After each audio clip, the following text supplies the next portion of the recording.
Hello hi friends, എല്ലാ കൂട്ടുകാർക്കും സുധാമു ചാനലിൻ്റെ ഹൃദയം എന്ന് പറഞ്ഞ് സ്വാഗതം. ഹലോ കൂട്ടുകാരെ, നമ്മുടെ സ്വാതന്ത്ര്യം ട്യൂബിൻ്റെ നെക്സ്റ്റ് വീക്ക് പ്രമോ നമുക്കൊന്ന് കേട്ട് നോക്കിയാലോ. അടുത്ത ആഴ്ച നല്ല അടിപൊളി വിശേഷങ്ങളായിട്ടാണ് നമ്മുടെ എപ്പിസോഡിലൊക്കെ വരുന്നത്. നമ്മളത് പറഞ്ഞതായിരുന്നു. നമ്മൾ തമിഴിലെ കാണുന്ന അതേ സെയിം തന്നെയാണ് നമ്മുടെ മലയാളത്തിലും എപ്പിസോഡ് വരുന്നതെന്ന് എല്ലാത്തിലും ഞാൻ പറയാറുണ്ട്. അപ്പം നമുക്കത് അതിന് ബോറൊന്നും അടുപ്പിക്കാതെ നമ്മുടെ അടുത്ത ആഴ്ചത്തെ വിശേഷത്തിലേക്ക് നമുക്കൊന്ന് കടന്നാലോ. ഒരു കാര്യം കൂടി, ആദ്യമായിട്ടാണ് കാണും വീഡിയോ കേൾക്കുന്നവർ ആ ലൈക്കൊന്നടിച്ച് സപ്പോർട്ട് ചെയ്യാൻ മറക്കരുത്. അതിൻ്റെ കൂടെ ഹൈപ്പും കൂടി ഒന്ന് ചെയ്തേക്കണേ. അതുപോലെ തന്നെ നമുക്ക് ചാനൽ സ്കൈപ്പ് ഒന്ന് ചെയ്ത് എന്നെ ഒന്ന് സപ്പോർട്ട് ചെയ്യാൻ മറക്കല്ലേ. കാരണം നമ്മുടെ നോട്ടിഫിക്കേഷൻ ഒക്കെ നിങ്ങൾക്ക് കൃത്യമായി എത്തണമെങ്കിൽ നമ്മുടെ ബെൽ ബട്ടണും കൂടി അമർത്തണം. അങ്ങനെ നമുക്ക് അടുത്ത ആഴ്ചയിലെ വിശേഷങ്ങളൊക്കെ കേൾക്കാം. അങ്ങനെ നമ്മുടെ അലോകും നമ്മുടെ അനുവും തമ്മിൽ അങ്ങോട്ടും ഇങ്ങോട്ടും എട്ടിൻ്റെ പണികളാട്ടോ കൊടുക്കുന്നത്. കാരണം എന്ന് വെച്ചാൽ തനിക്കെതിരെ ഇവൾ ഇത്രയും വീര്യം കാണിക്കുന്നുണ്ടെങ്കിൽ ഇവക്കിട്ട് എട്ടിൻ്റെ പണിയൊക്കെ കൊടുക്കണമെന്നുള്ള രീതിയിൽ അലോക് ഇങ്ങനെ ആലോചിച്ചുകൊണ്ടിരിക്കുക കേട്ടോ. എന്താണെന്ന് വെച്ചാൽ കത്തിയൊക്കെ എടുത്ത് കാട്ടിയിട്ടുണ്ടല്ലോ. അപ്പോൾ നമ്മുടെ രാവിലത്തെ ബ്രേക്ക്ഫാസ്റ്റ് കഴിക്കാനുള്ള സമയമൊക്കെ ആയി. അതിന് കുളിച്ചിറങ്ങി വന്ന അലോകിനോട് പറയാണ് നമുക്ക് ഫുഡ് കഴിക്കാമെന്ന് പറയാന്ന്. അപ്പോൾ വരുന്ന സമയത്ത് നമ്മൾ രാജശ്രീ, നന്ദിനി, അതുപോലെ ഇന്ദിരാമയൊക്കെ നിൽക്കുകയാണ്. അപ്പോൾ അവർ ചോദിച്ചു, ബാ മോനെ, നിനക്ക് ഇഷ്ടപ്പെട്ട ഇഡ്ഡലിയും സാമ്പാറും ഒക്കെ ഉണ്ട് എന്ന് പറയുകയാണ്. രാജശ്രീ പറയുന്നുണ്ട്. അപ്പോഴേക്കും നമ്മുടെ അലോക് പറയുന്നുണ്ട്, അമ്മ ഇപ്പോഴും എനിക്ക് വേണ്ടിയിട്ട് എൻ്റെ കല്യാണം കഴിഞ്ഞു, ഇനി എൻ്റെ കാര്യങ്ങളൊക്കെ അവൾ നോക്കട്ടെ. അനു എന്തേ എന്നിങ്ങനെ ചോദിക്കുകയാണ്. അപ്പോൾ രാജശ്രീ പറയാം, മനസ്സിലായി, ഒരു കാര്യം ചെയ്യാം, അവളുടെ മേളിലുണ്ട്, നിങ്ങൾ രണ്ടുപേരും കൂടെ ഒരുമിച്ചിരുന്ന് കഴിച്ചോ, ഞാൻ പോയി അവളെ വിളിച്ചുകൊണ്ട് വരാം എന്ന് പറഞ്ഞ് രാജശ്രീ പോയി നമ്മുടെ അനുവിനെ വിളിച്ചുകൊണ്ട് വരിക കേട്ടോ. അപ്പം നമ്മുടെ നന്ദിനിയും മുത്തശ്ശിയും ഒക്കെ പറയുന്നുണ്ട്, ഭാര്യയുടെ അടുത്തിരുന്ന് ഒരുമിച്ച് ഭക്ഷണമൊക്കെ കഴിക്കാനുള്ള കൊതിയോ അല്ലേടാ അലോക എന്നൊക്കെ പറയുന്നുണ്ട്. അപ്പോൾ അലോക പറയുന്നുണ്ട്, ചിരിച്ചോണ്ട് പറയാം, അവരുടെ മുമ്പിൽ ഇങ്ങനെ ഷോ ഒക്കെ ചെയ്ത് നിന്നാലല്ലേ കാര്യങ്ങൾ നടക്കുള്ളൂ. എന്നിട്ട് അലോകിൻ്റെ മനസ്സിൽ വേറൊന്നുമില്ല, അവൾ തിന്നും കുടിച്ചു സുഖിച്ചു ഇവിടെ ഇരിക്കുകയല്ലേ, കുറച്ചൊക്കെ പണി എടുപ്പിക്കാമെന്നുള്ള രീതിയിലാണ് അലോക് പറഞ്ഞത്. എന്ന് കരുതി തന്നെ അലോക് അനുവിനെ വരുത്തിച്ചത്. അങ്ങനെ നമ്മുടെ രാജശ്രീ വന്നു. രാജശ്രീ വന്നിട്ട് അനുവിനെ വിളിച്ചുകൊണ്ട് വരാമെന്ന് പറഞ്ഞു. അപ്പം മോളെ വാ, ഇവിടെ ഇരിക്കുക, അലോകിൻ്റെ അടുത്തിരിക്കുക, അവന് ബ്രേക്ക്ഫാസ്റ്റ് കാര്യങ്ങളൊക്കെ ഒരുമിച്ചിരുന്ന് നിങ്ങൾ കഴിക്കുകയൊക്കെ എടുത്തു കൊടുക്കുക എന്നൊക്കെ പറയാട്ടോ. അപ്പോൾ അനു പറയാം, അമ്മ ഞാൻ ഫുഡ് കഴിച്ചില്ല, അത് സാരമില്ല. അപ്പോഴേക്കും നമ്മുടെ ഇന്ദിരാമ്മ പറയാം, അതെ, കെട്ടിയന്മാർക്ക് അതായത് ഭാര്യമാരെ ആഹാരം ഒക്കെ സമയത്ത് എടുത്തു കൊടുക്കണ്ട, അവരോടൊപ്പം ഇരുന്ന് കുറച്ച് കാര്യങ്ങളൊക്കെ സംസാരിച്ച് തിന്ന് അതൊക്കെ ഒരു രസമാണ്. അങ്ങനെയാണ് ഭാര്യ ഭർത്താക്കന്മാർ, അങ്ങനെ ആ ബന്ധം നല്ല രീതിയിൽ കൊണ്ടുപോകുന്നു എന്നൊക്കെ മുത്തശ്ശി പറഞ്ഞു കൊടുക്കട്ടോ. എന്നിട്ട് അവർ പറഞ്ഞു, ഞങ്ങൾ എന്തായാലും പോയിക്കോ എന്ന് പറഞ്ഞ് രാജശ്രീ നന്ദിനിയും വിളിച്ചുകൊണ്ട് ഇന്ദിരാമയും അപ്പുറത്തേക്ക് പോവാം. ആ സമയം നമ്മുടെ അലോക് അവരുടെ മുഖത്ത് ഇങ്ങനെ നോക്കി ഒരു ചിരിയൊക്കെ ചിരിച്ചിട്ട് പറയാം, അതെ, ഭക്ഷണം എടുത്ത് താടി എന്നിങ്ങനെ പറയാം, നീ തിന്നു കുടിച്ച് സുഖിച്ചിരിക്കുകയല്ലേ, എനിക്ക് ഭക്ഷണം ഇഡലി എടുത്ത് 2 ഇഡലി ഇട്, അങ്ങനെ അനു പറയുക.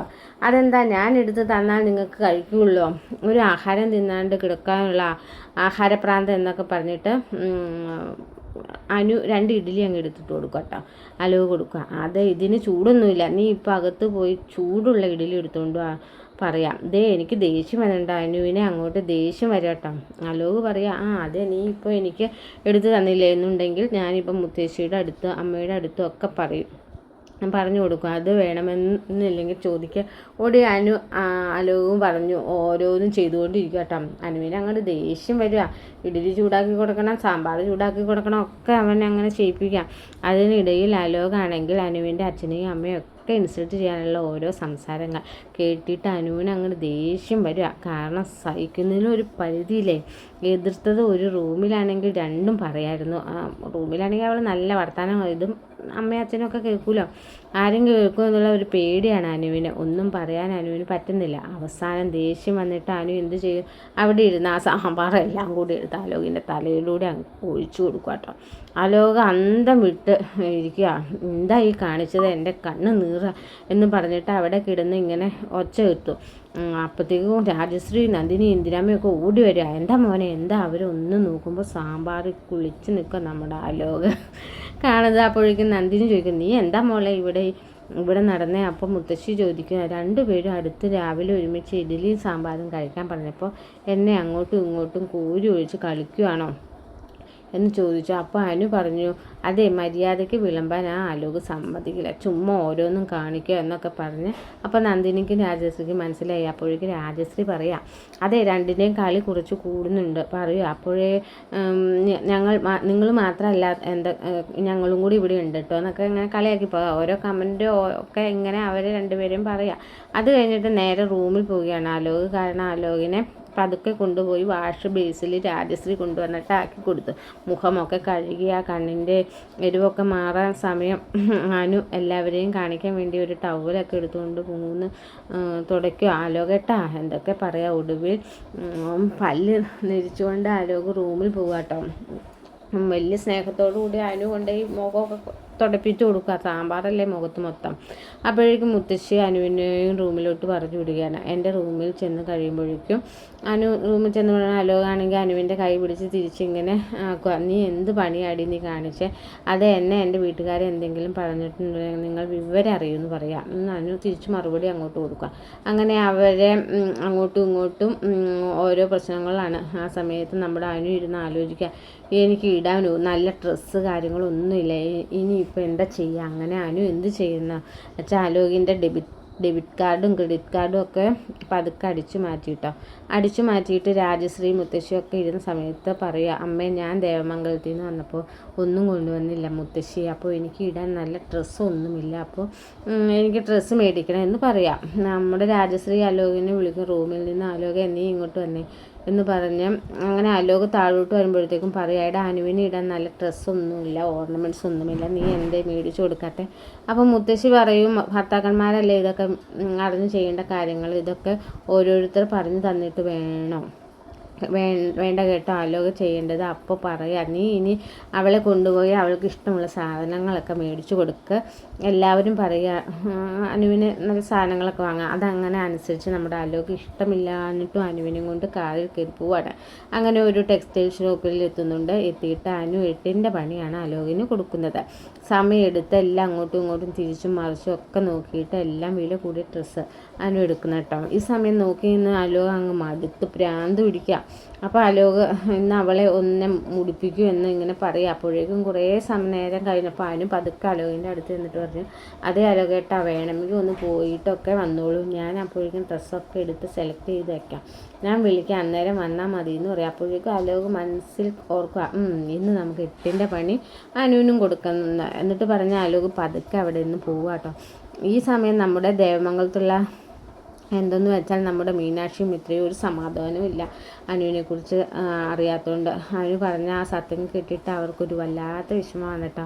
മിത്ര മീനുവിനെ അടുത്ത് ചോദിക്കുകയാണ്, മീനെടുത്ത് നമ്മുടെ അനു പറഞ്ഞതനുസരിച്ച് അനു അവിടുത്തെ ഒറ്റയ്ക്കല്ലേ, ഒരു യുദ്ധം കൂടാനാണെങ്കിൽ കൂടിയും അവളെ അങ്ങനെ ആ കൃഷ്ണമംഗലത്തേക്ക് ഒറ്റയ്ക്കാക്കി, ഓരോ കാര്യങ്ങൾക്കും ഒരു സപ്പോർട്ട് പോലും ഇല്ലാണ്ട് ആക്കിയിട്ട് വന്നത് ശരിയായില്ല, നമുക്ക് ഈ കാര്യങ്ങളൊക്കെ വീട്ടിൽ പറഞ്ഞാലോ എന്നൊക്കെ ഇങ്ങനെ മിത്ര നമ്മുടെ മീനാക്ഷിയോട് ചോദിക്കുക. അപ്പോൾ നമ്മുടെ മീനാക്ഷി പറയാം, എന്തായാലും അധികം നാളൊന്നും അനുവിനെ നമുക്ക് ഒറ്റയ്ക്ക് അവിടെ നിർത്താൻ പറ്റില്ല, കാര്യങ്ങളൊക്കെ നമുക്ക് പറയാം, എന്തായാലും അവൾക്ക് നമ്മൾ വാക്ക് കൊടുത്തല്ലേ മിത്ര, അതുകൊണ്ട് ഉടനടി കാര്യങ്ങളൊന്നും ഇപ്പം നമുക്ക് പറയേണ്ട, ദേവമംഗലത്തെ കാര്യങ്ങൾ, പിന്നെ ആ സുകന്യ ആ സ്ത്രീക്ക് കിട്ടാനുള്ള പണി നമുക്ക് കൊടുക്കാം എന്ന് പറയാം. അങ്ങനെ സുകന്യ ആണെങ്കിൽ നമ്മുടെ ഗോമതി ആഹാരമൊന്നും കഴിക്കാണ്ട് മോൾ പോയതിന് സങ്കടം ആ ഒരു വിഷമത്തോടെ ഇങ്ങനെ ഇരിക്കുകയാണ്. ബാലനാണെങ്കിൽ കടയിൽ പോയിരുന്ന തന്നെ ഗോമതി സോഴ്സിൽ ചെന്ന് കഴിഞ്ഞാൽ തന്നെ ആൾക്കാർ വരുന്നവരും ഓരോ കുത്തുവാക്കുകളും, മോളുടെ കല്യാണം മുടങ്ങി അങ്ങനെയൊക്കെ ഓരോ കുത്തുവാക്കുകൾ കേട്ട് ബാലനും വല്ലാത്തൊരു ഇറിറ്റേഷനാണ്. അപ്പോൾ ഈ സമയം നമ്മുടെ സുകന്യ എല്ലാവരും പറയാം, എൻ്റെ ഗോമതിയേട്ടത്തെയും ബാലൻ്റെയും സങ്കടം വഹിക്കാൻ പറ്റില്ല, അവരെ എങ്ങനെ ഇതൊക്കെ സഹിച്ച് മുന്നോട്ട് പോകും എന്നൊക്കെ ഇങ്ങനെ പറഞ്ഞുകൊണ്ടിരിക്കുകയാണ്. ഇത് കേൾക്കുമ്പോഴേക്കും മീനാക്ഷിക്ക് വരുന്ന ദേഷ്യം ഒന്നുമല്ല. കാരണം വെച്ചാൽ അവരുടെ ഒരു തരം അഭിനയങ്ങൾ കാണുമ്പോൾ വല്ലാത്തൊരു ദേഷ്യം വരികയാണ്. അങ്ങനെ നമ്മുടെ മീനാക്ഷി സുകന്യ ഒറ്റയ്ക്ക് കിട്ടുമ്പോഴേക്കും ചെന്ന് അടുത്ത് നിന്നിട്ട് ചോദിക്കുക, അതെ സുകന്യയിടത്തി, ഭയങ്കര സങ്കടമല്ലേ അച്ഛനും അമ്മയും ഇങ്ങനെയൊക്കെ സങ്കടപ്പെടുമ്പോൾ പിന്നെ ഉണ്ടാവാണ്ടിരിക്കുമോ? എനിക്ക് എൻ്റെ സ്വന്തം ഏട്ടത്തെയും പോലെയല്ലേ അവർ, നിനക്കറിയില്ലേ? അത് എന്നൊക്കെ പറയും. അത് എനിക്കറിയാം മീനാക്ഷി പറയും. കാരണം കല്യാണത്തിന് തലേദിവസം സുകന്യേട്ടത്തി ചെയ്ത കാര്യങ്ങളെയൊക്കെ കുറിച്ച് ഞങ്ങൾക്കറിയാം. അനുവിന് ഇഷ്ടമില്ലാഞ്ഞിട്ടും അലോകിൻ്റെ അടുത്ത് നിർബന്ധിച്ച് കൊണ്ടുപോയില്ലേ, ആരാന്ന് ചോദിക്കും. അപ്പോഴേക്കും സുകന്യ പെട്ടെന്ന് ഞെട്ടു കേട്ടോ. അതെന്താ ഇങ്ങനെ പറഞ്ഞത്? ഇനി സത്യങ്ങളൊക്കെ മീനാക്ഷി അറിഞ്ഞോ? ഈ രീതിയിൽ ആര് കൊണ്ടെത്തിച്ചു? സുകന്യ ഒന്നും അറിയാത്ത മറ്റേ ധൈര്യമൊക്കെ സംഭവിച്ച് പതുക്കെ ചോദിക്കുക, അയ്യോ അതൊന്നും സുകന്യയുടെ അറിയില്ലേ, അനുവിനെ ആരാ അവിടെ കൊണ്ടുപോയതെന്നും ഈ ബന്ധത്തിലേക്ക് തള്ളിവിട്ടതെന്നും ആരാണെന്നും ഒക്കെ ഞങ്ങൾക്കറിയാം എന്ന് പറഞ്ഞ അപ്പോഴേക്കും സുകന്യ ചോദിക്കാം, നീ ഈ കഥ ഒന്നും ഇവിടെ പറഞ്ഞ് നടക്കണ്ട എന്ന് പറയാം. ഇല്ല, കഥകളെ ഞാൻ തെളിവ് തരാം, അതിന് എന്താ തെളിവുള്ള? സുകന്യ തിരിച്ചു മീനാക്ഷിയോട് ചോദിക്കാം. അപ്പോഴേക്കും മീനാക്ഷി പറയാം, അനു പറഞ്ഞതിൽ കൂടുതൽ എന്ത് തെളിവാണ് നിങ്ങൾക്ക് വേണേ? ഞാൻ ഇത് അറിഞ്ഞ നിമിഷം തന്നെ ധർമ്മൻ്റെ അടുത്ത് പറഞ്ഞത് മാമ ഓർത്തോ. മാത്രമല്ല പറഞ്ഞാൽ ആ നിമിഷം നിങ്ങൾ ഈ പടിക്ക് അപ്പുറത്താവും. മാമനോട് പറഞ്ഞാൽ അപ്പം തന്നെ സുകന്യ പുറത്താണ്. അപ്പോഴേക്കും സുകന്യ ടോൺ മാറിയിട്ടാം. ഇത്രയും നേരം വലിയൊരു രീതിയിൽ എതിർത്ത് സംസാരിച്ചുകൊണ്ടിരിക്കുന്ന മീനാക്ഷി അടുത്ത്, മോളെ നീ ആരോടും അടുത്ത് പറയില്ല, സത്യത്തിൽ ഞാനിത് അറിഞ്ഞതല്ല, അവൻ എന്നെയും ഭീഷണിപ്പെടുത്തി ഇതിലേക്ക് അനുവിനെ കൊണ്ടെത്തിച്ചത്, നീ ആരോടും പറയരുത്, പറഞ്ഞത് കഴിഞ്ഞാലുള്ള അവസ്ഥ നിനക്കറിയാലോ എന്നൊക്കെ പറഞ്ഞ് മീനാക്ഷിയുടെ കാല് പിടിക്കാം. പക്ഷെ മീനാക്ഷി പറഞ്ഞു, നിങ്ങൾ ഈ കുടുംബത്തിലെ ഓരോ ആൾക്കാരുടെ അടുത്ത് കാണിക്കുന്ന ഓരോ ദുഷ്ടതകൾ എന്തൊക്കെയാണെന്ന് ഞങ്ങൾക്കറിയാം. പക്ഷേ ഇതൊന്നും ഞാൻ പുറത്ത് പറയാതിരിക്കാൻ നിങ്ങളുടെ സമയം നല്ലതായതുകൊണ്ടൊന്നുമല്ല, ഞാൻ എൻ്റെ ധർമ്മം മാമനെ ഓർത്തിട്ടാണ്. പക്ഷെ ഒരു കാര്യം ഞാൻ പറയാം, ഇനി എന്തെങ്കിലും ഈ ദേവമംഗല കുടുംബത്തിന് വേണ്ടി നിങ്ങൾ ചെറുവിരലടക്കുക കഴിഞ്ഞാൽ പിന്നെ നിങ്ങൾ ഈ കുടുംബത്തിലുണ്ടാവില്ല, നിങ്ങളുടെ സ്ഥാനം ഈ സമയം സുകന്യക്ക് ആകെ ടെൻഷനാണ്. കാരണം തൻ്റെ കളത്തരങ്ങളൊക്കെ വെളിവിലാവോ? തലേ ദിവസം കൂടെ ധർമ്മേട്ടം പറഞ്ഞുള്ളൂ അനുവിൻ്റെ കേസിൽ നിന്റെ വരും അങ്ങനെ പറഞ്ഞെങ്കിൽ നമ്മുടെ അനു കയറി വരിക, അനുവിനെ കണ്ടത് തന്നെ ധർമ്മൻ മട്ടില്. അപ്പൊ സുകന്യക്ക് ആ ഒരു കാരണം അനു അലോക് പറഞ്ഞ അതേ ഡയലോഗ് ഈ കാര്യത്തെ എന്താണെങ്കിലും താൻ ചെയ്ത കള്ളത്തിലേക്ക് പറയുന്നത് അനു പറയുന്നത് കേട്ടായിരുന്നു. ഇതുണ്ട് മുത്തശ്ശി. അങ്ങനെ നമ്മുടെ അനു ഡ്രസ്സൊക്കെ എടുത്തിട്ട് അവിടെ നിൽക്കുന്നു. എന്നിട്ട് അലോക് തന്നെ ഞാൻ ഇങ്ങനെ ഇട്ടിട്ട് അലോകേട്ടൻ അനു ആരാ മോള്, അനുവിന്റെ കയ്യിൽ ഓൾറെഡി താൻ കാര്യം മനസ്സിലാക്കുക. അങ്ങനെ ടെക്സ്റ്റൈൽസിലെല്ലാം സെറ്റ് ചെയ്യണം.